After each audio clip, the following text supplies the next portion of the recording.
আওয়ামী সরকারের সময় সবচেয়ে বেশি দুর্নীতি হয়েছে ব্যাংকিং খাতে, শ্বেতপত্রের প্রতিবেদন।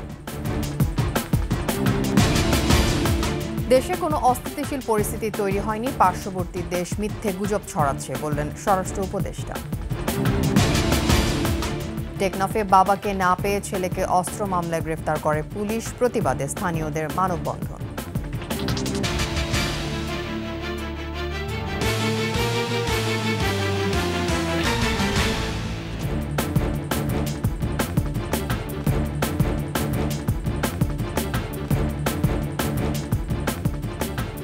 শুনছিলেন সংবাদ শিরোনাম। আমন্ত্রণ 21 দেশের সংবাদে আপনাদের সাথে থাকছে আমি তাসনিম আফিফা। দর্শক, 21 টেলিভিশনের সংবাদ একই সাথে সরাসরি দেখতে পাবেন আমাদের ফেসবুক পেজ www.facebook.com/2124 অনলাইনে। এছাড়া সাবস্ক্রাইব করতে পারেন www.youtube.com/21TV এই চ্যানেলে।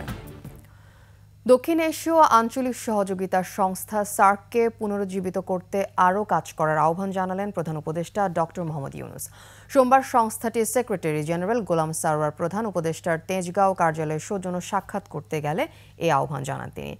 ডক্টর ইউনূস বলেন, সার্ক শব্দটি যেন হারিয়ে যেতে বসেছে, এটিকে আবার পুনরুজ্জীবিত করতে পারলে গোটা দক্ষিণ এশিয়ার মানুষ উপকৃত হবে।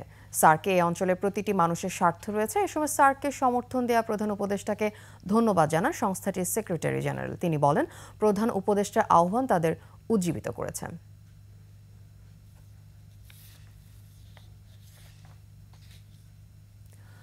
গত 3টি জাতীয় নির্বাচন দুর্নীতির বিষ বৃক্ষ তৈরি করেছে বলে মন্তব্য করেছেন অর্থনৈতিক শ্বেতপত্র প্রণয়ন কমিটির প্রধান ডক্টর দেবপ্রিয় ভট্টাচার্য। আগামী 6 মাসে অর্থনীতিতে কি কি সংস্কার হবে তা সরকারকে দ্রুতই জনগণের সামনে তুলে ধরারও আহ্বান জানিয়েছেন তিনি। রাজধানীর আগারগাঁওয়ে এনইসি সম্মেলন কক্ষে বাংলাদেশের বিদ্যমান অর্থনৈতিক অবস্থার শ্বেতপত্রের চূড়ান্ত খসড়া নিয়ে সংবাদ সম্মেলনে এসব কথা বলেন তিনি। দেবপ্রিয় আরও বলেন, শ্বেতপত্রে কোনো ব্যক্তির দোষ খোঁজা হয়নি, বরং একটা প্রক্রিয়া তুলে ধরা হয়েছে। তিনি বলেন, আওয়ামী সরকারের সময় সবচেয়ে বেশি দুর্নীতি হয়েছে ব্যাংকিং খাতে।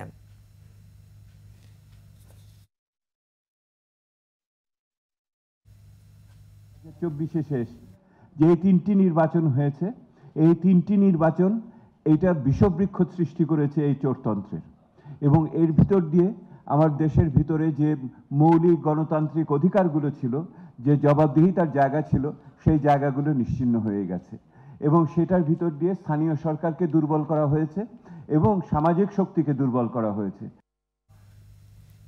15ই আগস্টকে জাতীয় শোক দিবসের ছুটি ঘোষণা করে হাইকোর্টের রায় স্থগিত করেছেন আপিল বিভাগ। প্রধান বিচারপতি ডক্টর সৈয়দ রেফাত আহমেদের নেতৃত্বাধীন আপিল বিভাগের পূর্ণাঙ্গ বেঞ্চ এই আদেশ দেন। 2009 সালে 15ই আগস্টকে জাতীয় শোক দিবস ঘোষণা করে হাইকোর্ট, যা এতদিন পালিত হয়ে আসছিল। তবে চলতি বছর এটি পালন না করে স্থগিত করা হয়। এখন পুরো রায়টি স্থগিত চায় রাষ্ট্রপক্ষ। গত 5 আগস্ট শেখ হাসিনা দেশ ত্যাগের পর 13ই আগস্ট এই বছরের ছুটি বাতিল করে প্রজ্ঞাপন জারি করে অন্তর্বর্তী সরকার। এদিকে জয় বাংলাকে জাতীয় স্লোগান ঘোষণা দিয়ে হাইকোর্টের রায় বাতিল চেয়েছে রাষ্ট্রপক্ষ। আগামী রোববার শুনানির জন্য দিন ধার্য করেছেন আপিল বিভাগ। জাতীয় শোক দিবস এবং সরকারি ছুটি ঘোষণা করা হয়েছিল একটি রায়ের মাধ্যমে। তো সরকার পক্ষ মনে করেছে যে এটি সম্পূর্ণভাবে যে সময়কার যে গভর্নমেন্ট থাকবে তাদের এটা একটা পলিটিক্যাল কোয়েশ্চেন, তো সেইটার বিরুদ্ধে আপিল করা হয়েছিল এবং আমাদের আপিলের লিভের শুনানি করে রায়টাকে স্থগিত করে দেওয়া হয়েছে। গণতন্ত্র বিনাশী শত্রুদের মোকাবেলায় জাতীয় ঐক্যের কোনো বিকল্প নেই বলে মন্তব্য করেছেন বিএনপির ভাইস চেয়ারম্যান শামসুজ্জামান দুদু। তিনি আজ জাতীয় প্রেস ক্লাবে অবস্থান কর্মসূচিতে যোগ দিয়ে কথা বলেন। দ্রব্যমূল্যের ঊর্ধ্বগতি প্রতিরোধ ও আইন শৃঙ্খলার অবনতির প্রতিবাদে এই কর্মসূচির আয়োজন করা হয়। অনুষ্ঠানে তিনি বলেন, ছোটখাটো ঘটনা ঘটিয়ে তারা যদি ভেবে থাকে ষড়যন্ত্র করে যাবে, তাদের সেই উদ্দেশ্য সফল হবে না। ভারত গণহত্যাকারীকে জায়গা দিয়ে রাজনীতি করার সুযোগ সৃষ্টির চেষ্টা চালাচ্ছে। তারা যদি চাপ দিয়ে বাংলাদেশকে নিয়ন্ত্রণ করার চেষ্টা করে, তার ফল ভালো হবে না বলেও মন্তব্য করেন তিনি। পার্শ্ববর্তী দেশটিকে বলবো, আপনার ফ্যাসিবাদের পক্ষে নাকি গণতন্ত্রের পক্ষে, আগে সেই সিদ্ধান্ত নেন। এই দেশের মানুষ কখনো ফ্যাসিবাদকে গ্রহণ করবে না, কারণ তারা ইতিমধ্যে ফ্যাসিবাদের শিকন্ডি শেখ হাসিনাকে এই দেশ থেকে বিতাড়িত করেছে। দেশে কোনো অস্থিতিশীল পরিস্থিতি তৈরি হয়নি, ভারতের গণমাধ্যম বাংলাদেশ সম্পর্কে মিথ্যা গুজব প্রচার করছে বলে মন্তব্য করেছেন স্বরাষ্ট্র উপদেষ্টা জাহাঙ্গীর আলম চৌধুরী। সকালে রংপুরে পীরগঞ্জে জাফরপাড়ার বাবনপুর গ্রামে বৈষম্য বিরোধী আন্দোলন নিহত বেগম রোকেয়া বিশ্ববিদ্যালয়ের শিক্ষার্থী আবু সাইদের কবর জিয়ারত শেষে তিনি একথা বলেন। এরপর তিনি রংপুর পুলিশ লাইন্স অডিটোরিয়ামে আইনশৃঙ্খলা বাহিনীর ঊর্ধ্বতন কর্মকর্তাদের সঙ্গে বৈঠক করেন। সে সময় তিনি বলেন, সীমান্তে কোনো ধরনের আতঙ্কিত হবার মতো কোনো কারণ ঘটেনি। দ্রুততম সময়ের মধ্যে শহীদ আবু সাইদ হত্যা মামলার বিচার হবে বলেও জানান তিনি।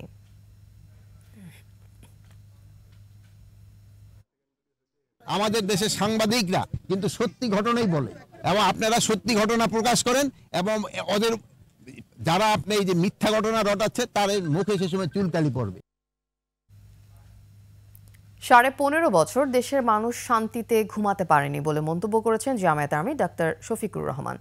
ঝালকাঠিতে আয়োজিত সমাবেশে একথা বলেন তিনি। এ সময় তিনি আরও বলেন, যে দেশের শাসক অন্যায় ও জুলুম করে সেখানে আল্লাহর পক্ষ থেকে শাস্তি নেমে আসে। তবে যদি জনগণ শাসকের অন্যায়ের বিরুদ্ধে প্রতিবাদ করে এবং আল্লাহর সাহায্য কামনা করে তখন আল্লাহর সাহায্য তাদের কাছে পৌঁছে যায়। এ সময় জামায়াতের 11 জন শীর্ষ নেতার বিরুদ্ধে ঘটনা জুলুমের কথা উল্লেখ করেন জামায়াতের আমির।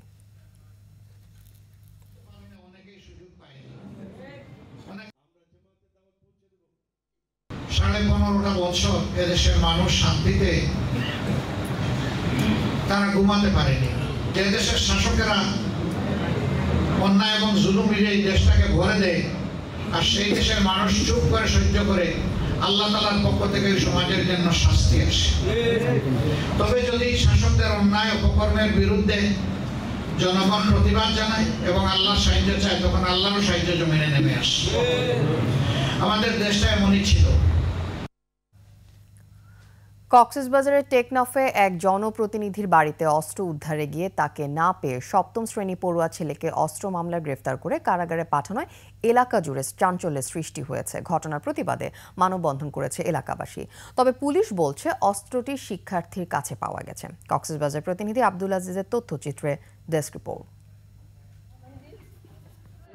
26 নভেম্বর ভোরে উপজেলার নীলা ইউনিয়নের 5 নম্বর ওয়ার্ড সদস্য ও স্থানীয় আওয়ামী লীগ নেতা রেজাউল করিমের বাড়িতে অভিযান চালায় পুলিশ। সে সময় তাকে না পেয়ে তার অপ্রাপ্তবয়স্ক ছেলে তাওসিফুল করিম রাফিকে ধরে পাশের ঘরে নিয়ে স্বীকারোক্তি আদায় করে পুলিশ। মা ও চাচাকে জানায়, রাফির কাছ থেকে বিদেশি পিস্তল, 6 রাউন্ড গুলি ও 40 রাউন্ড নীল রঙের কার্তুজ পাওয়া গেছে। এ ঘটনায় স্তম্ভিত স্বজনরা বলছেন, স্কুল পড়ুয়া ছেলের জীবনকে সংকটের দিকে ঠেলে দেওয়া হয়েছে। এরে বলে যে তাহলে তোমার আব্বু নাই তাহলে তুমি আসো। একজন কনস্টেবল সম্ভবত এরে হাত দিয়ে বের করে নিয়ে আসে। সবার সামনে তো ওকে ধরে প্রথমত খাটের থেকে তুলাই দিছে, মারে, তারপরে নিয়ে গেছে। হ্যাঁ, অন্ধমকা ধমকাইছে না তোর বাপকে ক্রসফায়ার দেবো, তোর মাকে ওঠায় নিয়ে যাবো, তোকে গুলি করবো, এই অস্ত্র তোর বাপের বলবি। প্রতিবেশীরা বলছেন, পিতার অপরাধের দায়ভার শিশু সন্তানের উপর দেয়াটা ঠিক হয়নি। সত্য আমি থাকতে পারে, আমাকে কেন করলো না, ওর বাবারে কেন করলো না? এরকম আইএমএ জাহিলিয়ার যুগ, ওসি প্রদীপের যুগ। এইরকম একটা ছোট ছেলে, এটা তো আমাদের জানা মতে দুশ্মনী হয়েছে মনে হয়। কারণ কে স্কুলে পড়ে ছেলে, এইগুলি নিয়ে তো কোনো সম্পর্ক থাকতে পারে না। পুলিশের দাবি, ইউপি সদস্য ছেলেকে দিয়ে ওই দিন পাশের ঘরে অস্ত্র লুকিয়ে রাখতে পাঠানোর সময় হাতে নাতে আটক করা হয়েছে। তার বাবা অস্ত্রটি দিয়েছে তাকে এক স্থানে রাখার জন্য, লুকে রাখার জন্য। রেজাউল করিম মেম্বার দেওয়ার পরে সে পলাতক হয়ে গেছে। পরে আমরা তার ছেলেকে আটক করে। রাফির মুক্তি চেয়ে টেকনাফ কক্সবাজার মহাসড়কে মানববন্ধন ও বিক্ষোভ মিছিল করেছেন তার সহপাঠী ও এলাকাবাসী। সমর ইসলাম, ডেস্ক রিপোর্ট, 21 টেলিভিশন। মুন্সিগঞ্জের শ্রীনগরে গুলি করে শাহিদা আক্তার হত্যার ঘটনায় প্রেমিক তৌহিদ শেখ তন্ময়কে গ্রেফতার করেছে ডিবি পুলিশ। প্রাথমিক জিজ্ঞাসাবাদে হত্যার কথা স্বীকার করেছেন তৌহিদ। মুন্সিগঞ্জ জেলা গোয়েন্দা শাখার কর্মকর্তা মোহাম্মদ ইশতিয়াক রাসেল জানান, ভোরে ভোলার ইলিশা থেকে মনপুরা পালিয়ে যাবার সময় তৌহিদকে গ্রেফতার করে পুলিশ। পরে তার স্বীকারোক্তির ভিত্তিতে সকালে ঢাকার দক্ষিণ কেরানীগঞ্জের একটি পুকুর থেকে হত্যাকাণ্ডে ব্যবহৃত রিভলভারটি উদ্ধার করা হয়। প্রাথমিক জিজ্ঞাসাবাদে তরুণীকে হত্যার কথা স্বীকার করেছে তৌহিদ। তার বাড়ি রাজধানীর ওয়ারি এলাকায়। গত শনিবার সকালে মুন্সিগঞ্জের শ্রীনগরে সার্ভিস লেন থেকে শাহিদার গুলিবিদ্ধ মরদেহ উদ্ধার করে পুলিশ। ওই দিন রাতে নিহতের মা জরিনা খাতুন বাদী হয়ে শ্রীনগর থানায় হত্যা মামলা দায়ের করেন।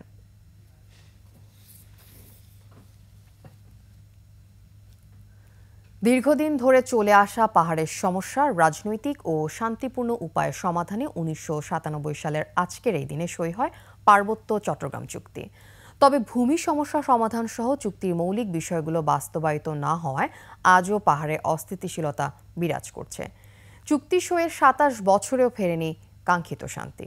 রাঙ্গামাটির প্রতিনিধি সত্রং চাকমা, বান্দরবান প্রতিনিধি নজরুল ইসলাম টিটুর তথ্যচিত্রে ডেস্ক রিপোর্ট।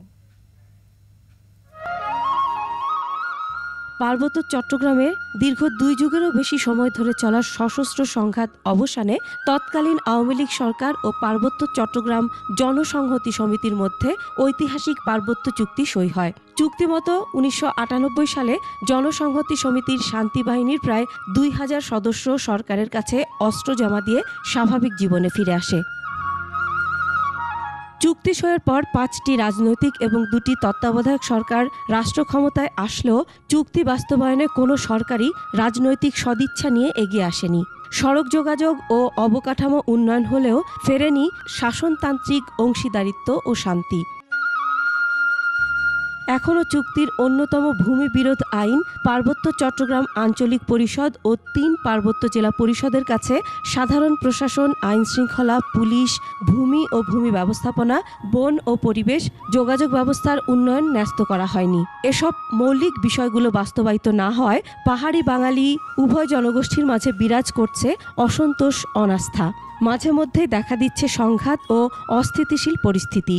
চুক্তির বয়স আমার বয়সের থেকে অনেক বেশি, এখনো আমাকে এই চুক্তির বাস্তবায়ন নিয়ে কথা বলতে হচ্ছে, আন্দোলন করতে হচ্ছে। কোনো ভূমি কমিশন কার্যকর করা হয়নি। চুক্তি করার পর থেকে আজ পর্যন্ত পার্বত্য চট্টগ্রামে স্থায়ী শান্তি প্রতিষ্ঠা হয় নাই।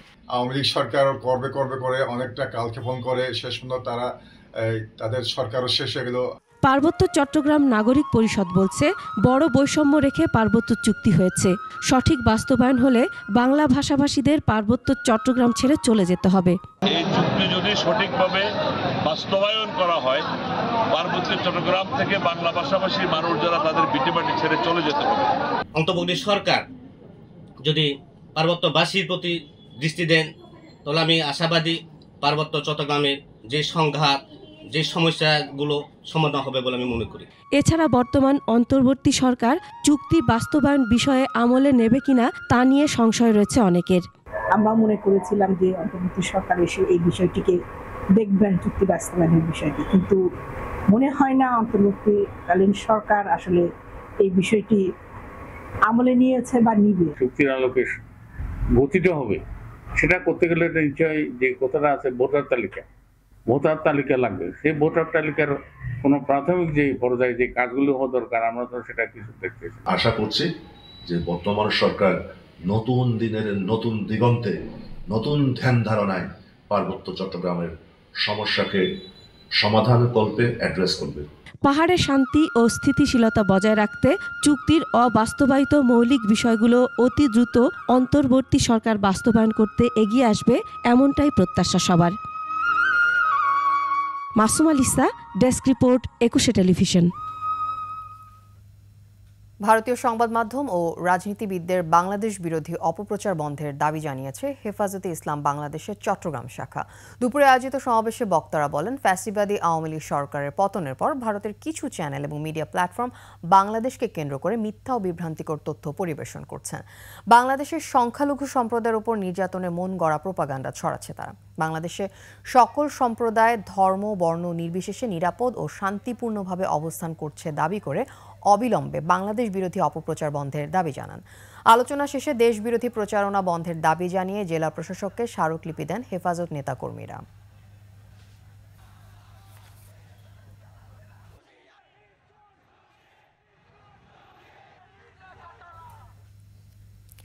বিশ্ব ইজতেমার দ্বিতীয় দফায় মাওলানা সাদের আসার অনুমতি এবং মুনাজাত পরিচালনা করতে দেওয়া সহ সাদপন্থীদের কার্যক্রমে বাধা অপপ্রচার বন্ধের দাবিতে দেশের বিভিন্ন জেলায় বিক্ষোভ মিছিল ও স্মারকলিপি দিয়েছে সাদপন্থীরা। সকালে নগরী মিশনপাড়া থেকে বিক্ষোভ মিছিল শুরু করে জেলা প্রশাসকের কার্যালয়ের সামনে গিয়ে শেষ হয়। পরে জেলা প্রশাসক, পুলিশ সুপার ও সেনাবাহিনী নারায়ণগঞ্জের দায়িত্ব থাকা কর্মকর্তার কাছে স্মারকলিপি দেন সাদপন্থীরা। এদিকে 20 থেকে 24 ডিসেম্বর ইজতেমা ময়দানে 5 দিন ব্যাপী ইজতেমার দাবিতে গাজীপুর জেলা প্রশাসকের মাধ্যমে প্রধান উপদেষ্টার কাছে স্মারকলিপি দিয়েছেন সাদপন্থীরা। নীলফামারীতে প্রধান উপদেষ্টা বরাবর স্মারকলিপি দিয়েছেন সাদ অনুসারীরা। এছাড়াও ব্রাহ্মণবাড়িয়া, পটুয়াখালী ছাড়াও বেশ কয়েকটি জেলায় একই কর্মসূচি করেছেন সাদপন্থীরা।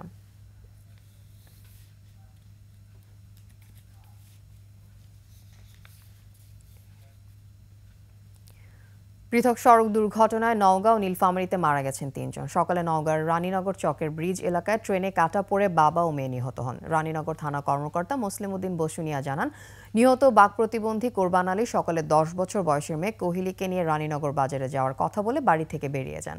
পরে 10টার দিকে উত্তরবঙ্গগামী ট্রেন চকের ব্রিজ পার হওয়ার পর লাইনের উপর বাবা ও মেয়ের দ্বিখণ্ডিত মরদেহ দেখতে পান স্থানীয়রা।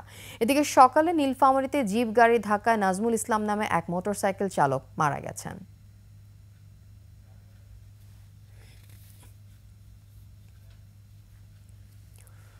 আধিপত্য বিস্তার নিয়ে চট্টগ্রামের রাঙ্গুনিয়ার সরফভাটা এলাকায় দুপক্ষের সংঘর্ষে মোহাম্মদ মামুন নামে এক প্রবাসী নিহত হয়েছেন। আহত হন অন্তত 5 জন। পুলিশ জানায়, এলাকায় আধিপত্য বিস্তার নিয়ে সিএনজি ও ব্যাটারি চালিত অটোরিকশার চলাচল নিয়ে দুপক্ষের মধ্যে কথা কাটাকাটি হয়। বিরোধ সমাধানে রাতে স্থানীয়রা বৈঠক ডাকার পর 2 এলাকার লোকজন দেশীয় অস্ত্র নিয়ে সংঘর্ষে জড়িয়ে পড়ে। এতে গুরুতর আহত প্রবাসী মামুনকে চট্টগ্রাম মেডিকেলে নেওয়ার পর চিকিৎসক তাকে মৃত ঘোষণা করে। 1 মাস আগে সৌদি আরব থেকে দেশে আসেন মামুন। আহতদের চট্টগ্রাম মেডিকেল কলেজে হাসপাতালে ভর্তি করা হয়েছে। এলাকায় উত্তেজনা বিরাজ করছে।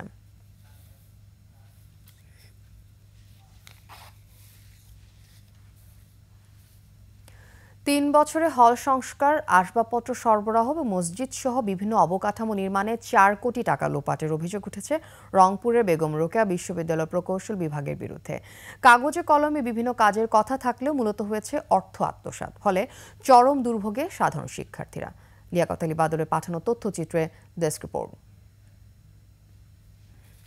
2021 অর্থবছরে বেগম রোকেয়া বিশ্ববিদ্যালয়ের শহীদ মুক্তার এলাহি হলের 2য় তলা থেকে 6ষ্ঠ তলা পর্যন্ত বারান্দায় লোহার গ্রিল স্থাপন, টাইল স্থাপন, আসবাবপত্র তৈরি ও অন্যান্য মেরামত কাজের জন্য বিশ্ববিদ্যালয়ের প্রকৌশল বিভাগ দরপত্র আহ্বান করে।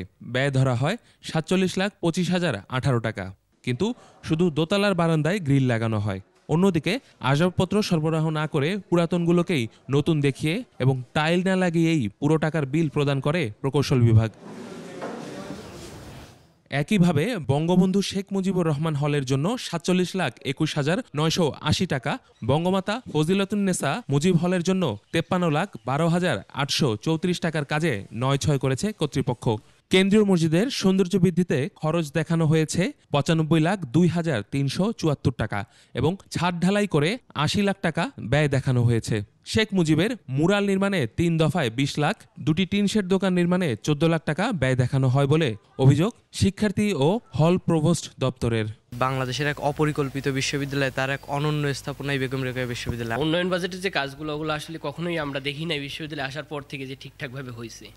শুরু হয় কিন্তু শেষ হয় না কোনো কাজ। যে অনুযায়ী যে বাজেটটা আসছে ওই অনুযায়ী ব্যয়টা করা হয়নি। সর্বোপরি যে বিষয়টা, এটা আসলে সব ধামাচাপার ভিতরে, মানে কাদা ছোড়াছুড়ির ভিতর দিয়ে চলে গেছে। অন্যদিকে মেয়েদের একমাত্র আবাসিক হলটির মেরামতে নেই কোনো উদ্যোগ। একমাত্র টিউবওয়েল থেকে পানি ব্যবহার করতে হয় শিক্ষার্থীদের। গেস্টরুম না থাকায় স্বজনরা দেখা করতে এলে দাঁড়িয়ে কথা বলতে হয় তাদের।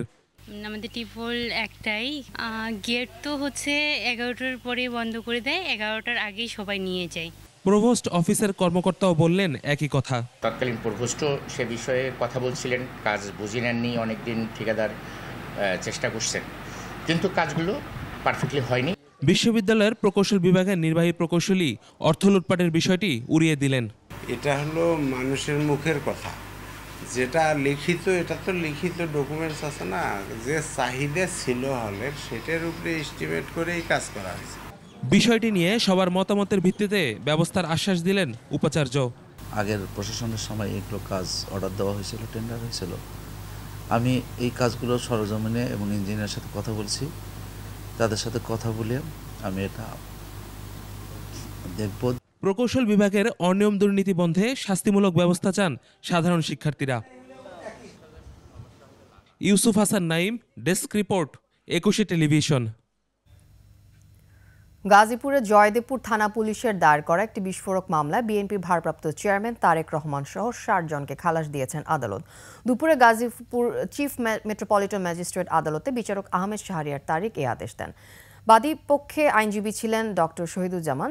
তিনি জানান, গাজীপুরের জয়দেবপুর 2015 সালের ফেব্রুয়ারি মাসে বাসে আগুন ধরিয়ে দেওয়ার ঘটনায় ওই এলাকার মোহাম্মদ হোসেন আলী প্রধান আসামি করে 41 জনের নাম উল্লেখ সহ অজ্ঞাত 20 জনের বিরুদ্ধে 1974 সালে বিশেষ ক্ষমতা আইনে জয়দেবপুর থানা পুলিশ এসআই সৈয়দ আবুল হোসেন বাদী হয়ে মামলাটি করেন। পরে বিএনপির ভারপ্রাপ্ত চেয়ারম্যান তারেক রহমানকে যুক্ত করে মোট 60 জনের নামে আদালতে চার্জশিট দাখিল করা হয়। শুনানি শেষে মিথ্যা প্রমাণিত হওয়ায় দুপুরে আসামিদের মামলা থেকে অব্যাহতি দেওয়া হয়।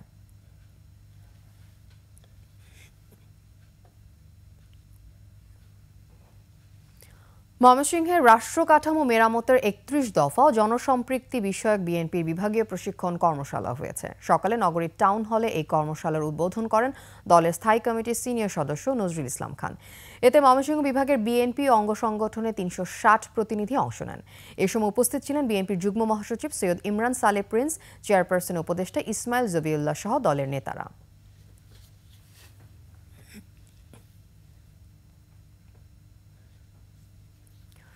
আর এর সাথে শেষ করছি 21 দেশের সংবাদ। যাবার আগে সংবাদ শিরোনামগুলো জানিয়ে দিব আরো একবার।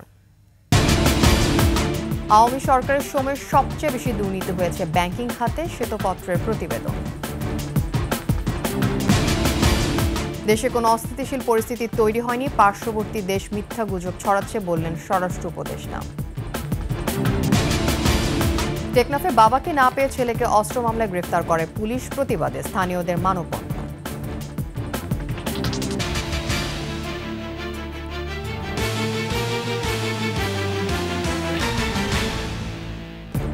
সর্বশেষ খবর জানতে ডায়াল করুন 2021 নম্বরে, আর ভিজিট করুন 21-tv.com এই ওয়েবসাইটে।